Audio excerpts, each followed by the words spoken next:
Bonjour, 19e édition du salon Tourissima à Lille, au pays des Ch'tis. Et nous recevons aujourd'hui Georges Colson, président du syndicat national des agents de voyage. Et Georges Colson, donc comme chaque année, vous venez à Tourissima. Tout à fait, bonjour. Bonjour, ravi merci d'être d'être avec là. vous. Alors, Monsieur Colson, moi je voudrais vous parler de la déclaration récente de Christine Lagarde, notre ministre de l'économie et des finances, qui a proposé, qui s'est ému et qui a dit pourquoi est-ce qu'il n'y aurait que les agences de voyage qui devraient vendre du voyage. Donc il y a manifestement une volonté du gouvernement d'ouvrir cette profession. Qu'est-ce que vous en pensez, vous, qui êtes plutôt le défenseur de la profession? Oui, mais je suis un défenseur pour les qualités intrinsèques à notre profession, mais pas forcément un poujadiste. La déclaration de Madame Lagarde est arrivée comme un pavé dans la mare. Et, au cours vous êtes pour? Vous êtes contre?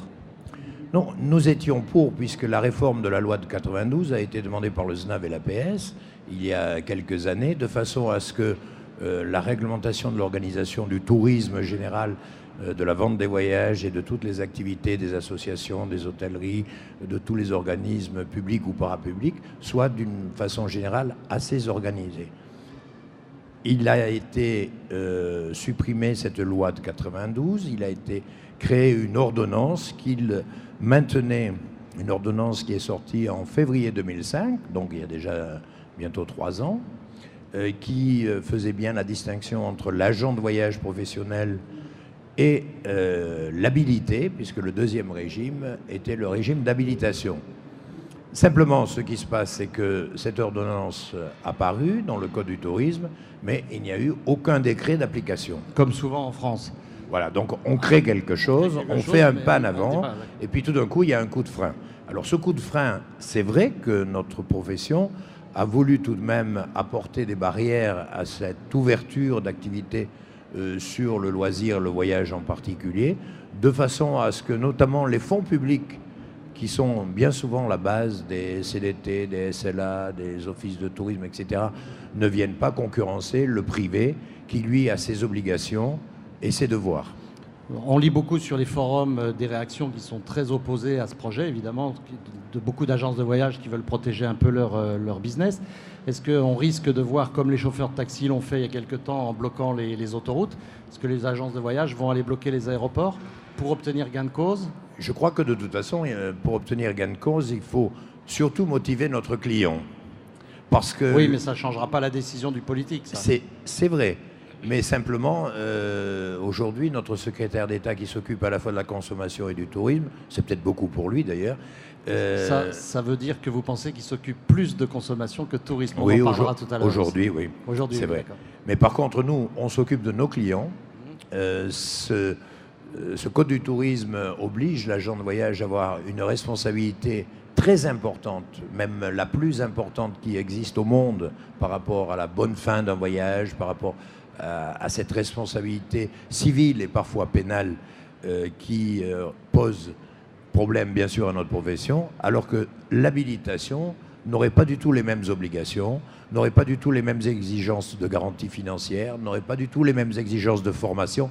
Donc on ne peut pas accepter même métier, même obligation, même devoir. Qu'il y ait 2 poids, 2 mesures, quoi. Il faut qu'il y ait une ouverture peut-être, mais même tout le monde à la même enseigne. Tout le monde à la même enseigne. Alors, on parle de responsabilité, vous parliez de responsabilité. Moi, j'ai relevé, il y a 3 systèmes d'agences assez différents dans le monde. Je prends 2 exemples européens. Il y a le système allemand où en fait l'agence est plutôt un mandataire pour le tour opérateur, c'est-à-dire que l'argent que le client va payer sera directement payé au tour opérateur sur un compte agence, mais chez le tour opérateur. Donc il a une garantie d'avoir sa prestation même si l'agence fait faillite. Il y a le système français que l'on connaît où là on paye à l'agence. L'agence est totalement responsable même d'un cyclone qui peut arriver au Mexique ou autre, alors que bien évidemment l'agence n'y peut rien. Mais le client finalement n'est pas garanti contre une faillite de cette agence. Donc on a vu des exemples où parfois le client avait payé mais n'avait pas sa prestation. Puis il y a le système américain avec le principe de l'escrow service où en fait l'argent est bloqué jusqu'à l'accomplissement total de la prestation que le client a achetée. Donc l'argent ne sera débloqué pour le tour opérateur et pour l'agence qu'au retour du client. Donc quel est le système qui est à vos faveurs entre ces 3-là dans l'agence de voyage classique de demain? Alors, c'est vrai que ces trois exemples sont caractéristiques de différentes cultures, à la fois du commerce même, du mouvement de l'argent entre un client et celui qui fournit.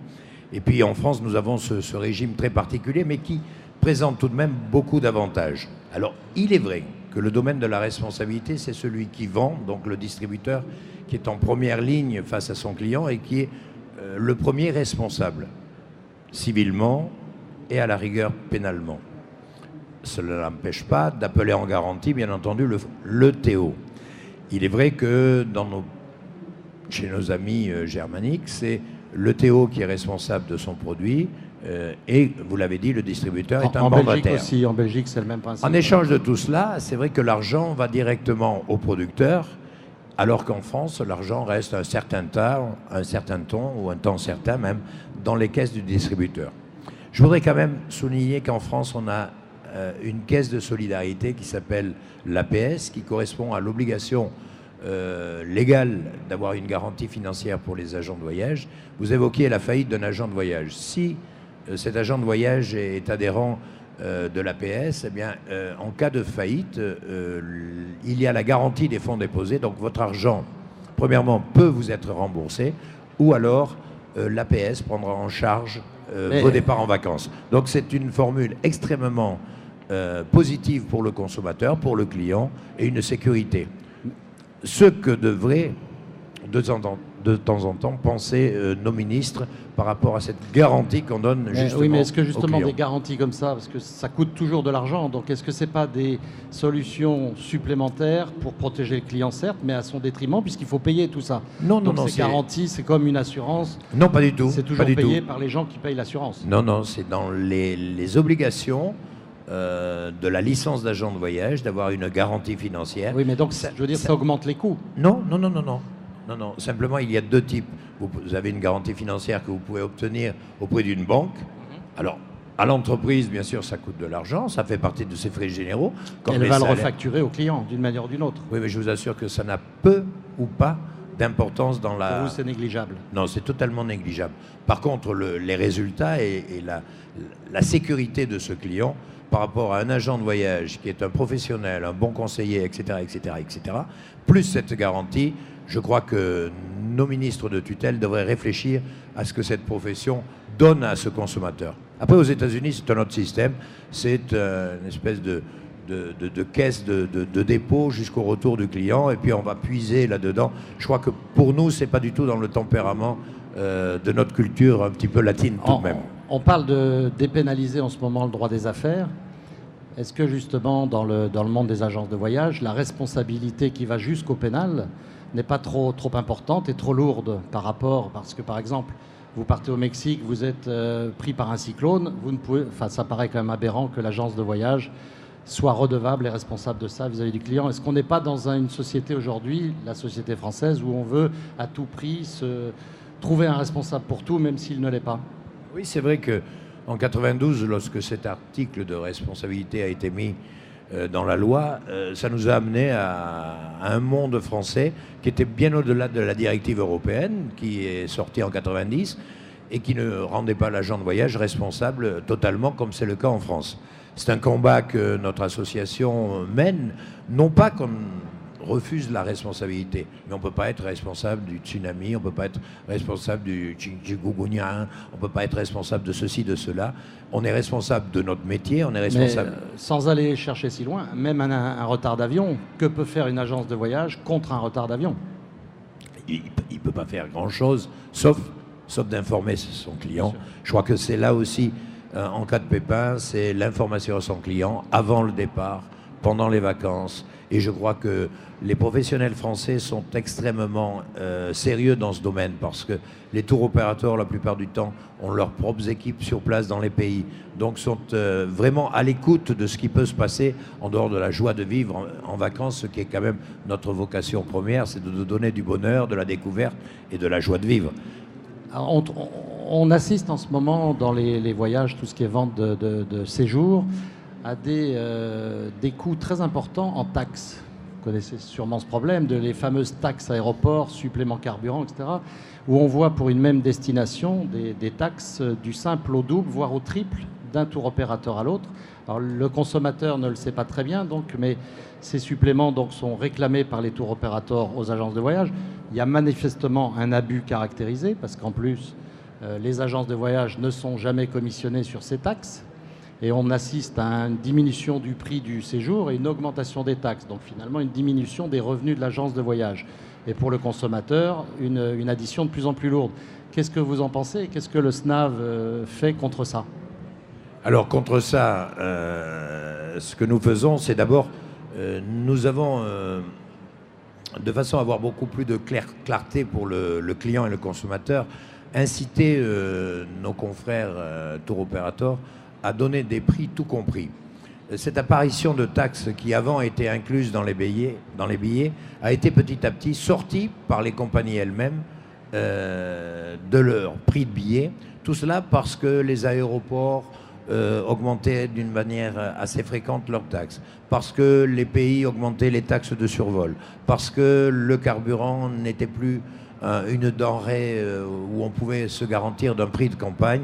Et tout cela a fait que petit à petit, cette habitude par nos fournisseurs, notamment les compagnies aériennes et les aéroports et autres, et pétroliers, ils se sont pas amusés, mais ils se sont lancés dans des hausses répétitives. Le tour opérateur ayant une brochure ne pouvait pas inclure forcément, comme c'était avant le cas, avec des tarifs IATA qui étaient des garanties pour 6 mois. Aujourd'hui, c'est fini.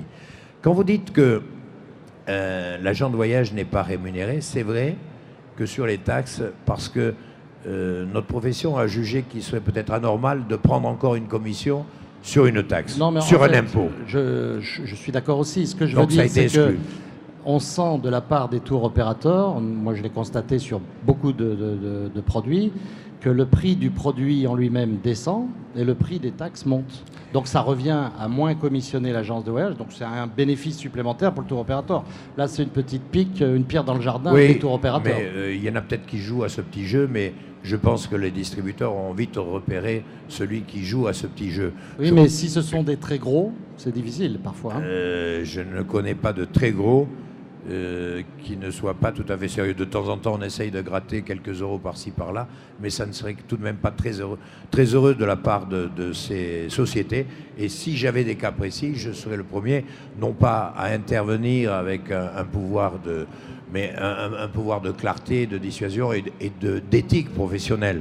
Car c'est la profession qui serait jugée en fait, un petit peu comme des margoulins. La solution, c'est d'avoir des prix toutes taxes comprises en permanence. C'est le cas cet hiver. Depuis cet hiver, la plupart des grandes sociétés de production, les grands TO, ont sorti des brochures, toutes taxes comprises, ce qui évite un petit peu, premièrement, la surprise d'un client d'avoir une taxe très importante à payer et de savoir exactement ce qu'il va payer. Ce qui n'empêche pas, malheureusement, avec les hausses du carburant, du pétrole, du kérosène, de subir de la part des compagnies des hausses répétitives. En France, il y a tout de même une protection encore du client, c'est important qu'il le sache, c'est que les tour opérateurs ne peuvent pas augmenter leur prix dans un délai de 30 jours. Donc il y a 30 jours francs avant de pouvoir ajouter encore une taxe dite de hausse carburant. À moins de 30 jours du départ, on peut plus toucher au prix. Et de toute façon, nous demandons aux compagnies aériennes d'inclure ce carburant dans les tarifs, facialement, parce que le carburant fait partie du transport, et donc là c'est un combat aussi qu'on mène et on n'y arrive pas trop. Vous avez sûrement lu comme moi dans la presse, là, hier ou avant-hier, que M. Douste-Blazy a émis l'idée de faire une nouvelle taxe sur le principe du volontariat, donc c'est fabuleux ça, si les gens sont désireux de pouvoir payer en plus, toujours dans l'espoir de faire profiter cet argent à des causes plus défavorisées ou des endroits plus défavorisés dans le monde. Qu'est-ce que vous en pensez de cette nouvelle taxe qui pourrait se profiler? La générosité taxe sur les billets d'avion. A tendance à se tourner toujours vers le voyageur, donc celui qui semblerait être particulièrement plus nanti que les autres, c'est vrai qu'en partant en vacances, dans la mesure où c'est spontané, après tout, pourquoi pas, puisqu'il existe à travers le monde des compagnies aériennes, notamment, qui, au cours d'un vol, un long courrier, certaines compagnies, notamment asiatiques, on vous distribue une enveloppe dans laquelle on vous explique que si vous voulez donner quelque chose, c'est au bénéfice de telle association caritative pour les enfants, pour des handicapés, etc. etc. Donc c'est un geste spontané. mais je serais contre une nouvelle taxe. On a imposé droit à la taxe Chirac, qui est devenue la taxe solidarité, et qui aujourd'hui ne regroupe pas assez de pays. Monsieur Douste-Blazy est président de United, qui est chargé de ramasser ces taxes. Et nous demandons d'ailleurs à monsieur Douste-Blazy en particulier, qu'il veuille bien nous donner des bilans de cet argent qui est récolté par centaines de millions de dollars, de façon à ce que nous, qui sommes les percepteurs de cette taxe indirectement, nous sachions et nous puissions expliquer à notre client que s'il a versé quelque chose, eh bien c'était peut-être pour le bien de telle ou telle maladie ou pays à travers le monde. Là, vous voulez dire qu'il n'y a pas assez de transparence sur l'utilisation de ces fonds? Il n'y a pas assez de communication. Nous l'avons réclamé, je l'ai réclamé personnellement à M. Douste-Blazy, de bien nous donner des bilans, de façon même que l'agent de voyage, presque dans sa boutique, dans son agence, puisse expliquer où va cet argent. On parlait de notre ministre, Luc Châtel, ministre de la Consommation et du Tourisme. Donc il y a eu beaucoup d'attaques contre lui récemment dans la presse spécialisée tourisme. Et effectivement, on a l'impression que la profession trouve qu'il est beaucoup trop consommation et pas assez tourisme. Alors lors de la dernière fois où je l'ai interviewé, moi je lui ai parlé du fait que l'industrie du tourisme était la première industrie française en termes de rentrée fiscale. Et que dans n'importe quelle entreprise du monde, quand on a un produit qui marche bien, on met le maximum d'équipe marketing, la force commerciale, enfin disons, on pousse au maximum ce produit puisque c'est celui qui marche le mieux. On a l'impression qu'en France, c'est l'inverse. On se dit, bon, puisque ça marche, passons à autre chose et laissons rouler comme ça. Mais finalement, c'est un mauvais calcul parce que l'Espagne, ça sera le deuxième volet de ma question, reçoit moins de touristes que nous, mais gagne beaucoup plus d'argent que la France. Alors, la première partie de la question, c'est sur Luc Châtel. Après, on parlera de la France et de l'Espagne. Oui, Luc Châtel est un homme de marketing et qui était très porté sur la consommateur, le consommateur, etc. Et donc, s'est beaucoup occupé de cette partie de son secrétariat d'État, puisqu'il a même sorti une loi, la loi Luc Châtel. Et comme je l'ai dit, maintenant que vous avez une loi concernant la consommation, je vous en prie, occupez-vous un peu de notre métier. Non, ne faites pas de loi parce qu'il y en a assez comme ça. Mais essayez de prendre en considération que le métier du tourisme en général est une chose capitale pour la France et qu'ensuite le métier d'agent de voyage est quelque chose de sérieux pour le consommateur, de créateur d'emplois, c'est très important. Nous sommes 50 000 personnes à peu près à travailler dans nos agences de voyage. Nous sommes des créateurs d'emplois, des défenseurs du consommateur et aussi des défenseurs de la France. Donc, et j'y viens à la deuxième question. En termes de je reste une seconde sur Luc Châtel. En termes de tourisme, vous lui mettez quelle note à Luc Châtel depuis qu'il est là? Sur 10? Écoutez, je vais attendre un petit peu parce que les dernières réunions qu'on a eues, il a non pas battu sa culpe parce que un ministre, mais enfin il a regretté effectivement de ne pas avoir eu assez de contact avec la profession, de ne pas avoir eu un regard suffisamment sérieux sur notre profession, et il s'est engagé dans les jours et semaines à venir à avoir ce regard. Donc on pourrait mettre en annotation. Alors, non, mais pour l'instant, il est juste peut mieux faire. Peut beaucoup mieux faire. Beaucoup mieux faire. Et je l'attends d'ailleurs à Biarritz où il va venir à notre convention annuelle. J'espère qu'il amènera quelques réponses claires, même si elles sont négatives, mais aux différentes questions que se posent les agents de voyage. On ne peut plus rester dans ce doute avec des épées de Damoclès sur la tête. Le moral des Français n'est déjà pas très beau. Si en plus de ça, le moral de ceux qui sont faits pour donner de la joie, du bonheur à la clientèle française, je ne vois pas comment notre ministre ne peut pas quand même se pencher un peu plus sur ce dossier. Est-ce que ça ne mériterait pas un ministère à part entière plutôt qu'un secrétariat d'État? Je l'avais personnellement, au nom de notre profession, réclamé à tous les candidats à la présidence de la République. Monsieur Sarkozy, notre président aujourd'hui de la République, m'avait répondu, c'est d'ailleurs un des rares, sur les différents points soulevés, mais m'avait clairement dit qu'il n'aurait pas un ministre à part entière pour le tourisme. Ce que je regrette, et je crois que la France le regrettera un jour ou l'autre, parce que le tourisme, tant qu'il n'est pas considéré comme une valeur première de l'économie française, on arrivera peut-être à une deuxième partie de la question que vous voulez me poser. Le gros problème que l'on a en France, c'est que beaucoup de gens se posent sur le sol français, atterrissent, on est la première destination mondiale, mais ils partent tous. C'est-à-dire ils transitent en fait de la France vers des pays comme l'Espagne, qui récupèrent beaucoup plus d'argent que nous. Donc finalement, on ne sait pas garder les touristes qui viennent quand même en France, ils restent quelques jours et hop, ils vont dépenser leurs devises dans d'autres pays. Qu'est-ce qu'il faudrait faire pour arriver à capter un peu plus cette clientèle et la faire rester chez nous davantage et donc augmenter un peu les rentrées en devises, sachant qu'il y a un chiffre qui m'a frappé, c'est qu'en France, on consacre à peu près 120 millions d'euros à la promotion, tous services confondus au niveau du tourisme, alors qu'en Espagne, on est à 360 millions, donc le triple, en mélangeant bien sûr, ça c'est la grande force de l'Espagne, c'est qu'ils ont beaucoup de fonds privés qui viennent alimenter l'industrie du tourisme, secteur que l'on n'a peut-être pas suffisamment développé en France. Donc qu'est-ce que vous en pensez ? Tout d'abord, prendre conscience que le tourisme, avec un grand T, export ou import, est une activité importante pour notre pays. Deuxièmement, c'est faire comprendre aussi aux Français eux-mêmes que dans le tourisme, il y a l'accueil. Et longtemps, ce reproche sur la qualité de l'accueil a été fait à la France et aux professionnels français.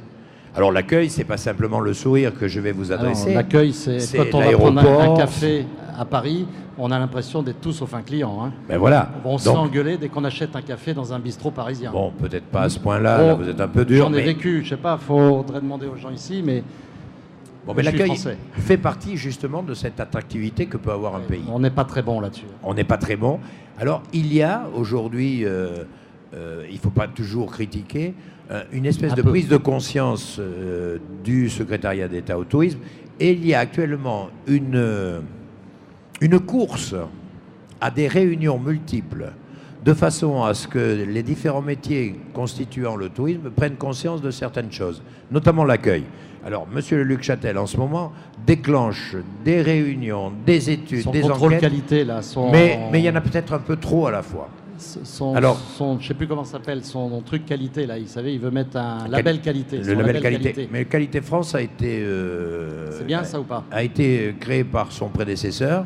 Léon Bertrand. Mais malheureusement, j'ai l'impression que c'est en train un petit peu d'être oublié. C'est dommage parce que c'était une image. Je crois que la France, aujourd'hui, premièrement, il faut prendre conscience que la France, son premier client, c'est le français. Et deuxièmement, c'est vrai que des infrastructures hôtelières, des problèmes de taxes, on parlait des taxes aériennes, mais alors en France, la TVA pour le touriste étranger, c'est pas toujours un avantage. La Commission européenne vient de tenser la France sur cette taxe. Vous avez vu qu'on est plusieurs pays d'Europe à avoir été touchés, et la France fait partie de ça. Et c'est un sujet que j'ai soumis à la réflexion de notre ministre, mais qui pourtant est bien placé, puisque ses bureaux sont à Bercy, donc il devrait pouvoir, avec Madame Lagarde, se pencher sur ce problème. Bon. La France est première en nombre de clients et 9e, je crois, ou 7e en recettes. Donc là, il y a une volonté politique qui a été récemment exprimée par M. Châtel, mais je crois que ça ne suffit pas. Il faut que ça soit une volonté nationale. Dans des pays comme l'Espagne, quand il y a un salon du tourisme, c'est le roi qui va l'inaugurer. Quand vous êtes au Maroc, c'est le roi qui décide d'avoir une politique en priorité pour le développement du tourisme. Oui, je discutais avec les responsables du MAP, du prochain salon parisien. Ils ne sont même pas sûrs que Luc Châtel va venir inaugurer le salon. Ils n'ont pas encore la confirmation à la date d'aujourd'hui. Comme je lui ai dit, bien sûr qu'il y a ces problèmes d'élection où un ministre n'a pas le droit, paraît-il, d'apparaître. Mais enfin, c'est le premier salon français du tourisme. Et aucun ministre ne va être présent le jour de l'inauguration. Et en plus de ça, à Paris. Donc c'est 10 km de incroyable. Donc on est vraiment un pays, parfois... On marche sur la tête. Pas sur la tête, mais on pourrait se poser la question. Donc c'est vrai, et j'ose espérer qu'il aura l'autorisation de M. Fillon de venir inaugurer le salon. Pour terminer, Georges Colson, moi j'aimerais bien... il y a l'opposition des agences de voyage Internet avec les agences de voyage classiques. C'est une guerre qui dure depuis longtemps et qui n'est pas prête de s'arrêter. Comment vous voyez l'agence de voyage idéale dans les 5 prochaines années pour vous? Assez rapidement, parce qu'on est pris par le temps là. Oui, Internet, c'est à la fois un sujet dont on pourrait parler pendant des heures. Je crois qu'aujourd'hui, Internet est une réalité intrinsèque de l'économie mondiale. et que le client aujourd'hui a cet outil extraordinaire, une encyclopédie où on peut tout trouver et peut-être bientôt tout C'est y peut-être la faire. grosse différence avec les agences Internet, où la valeur ajoutée de l'agence de voyage classique, c'est d'être sûr d'avoir des personnes humaines donc, qui seront bien informées sur les produits Bien qu'elles vendent. informés, mais qui sont responsables aussi. Vous savez, aujourd'hui, c'est important de savoir que les litiges que nous recevons dans notre association concernent essentiellement les ventes sur Internet. Parce qu'il n'y a pas assez d'informations, parce qu'il parfois il n'y a pas assez de transparence, parce que parfois il y a de la publicité mensongère, et qu'il faut faire bien attention lorsqu'on achète sur Internet. Savoir si c'est vraiment un professionnel qui est derrière. Internet, c'est merveilleux, mais c'est extrêmement dangereux.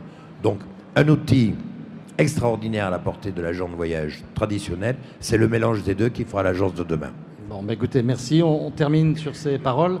J'espère qu'on vous reverra très bientôt et puis qu'on fera de nouveau un prochain point sur l'évolution du SNAV et des agences de voyage classiques. Avec le plus grand plaisir. Merci.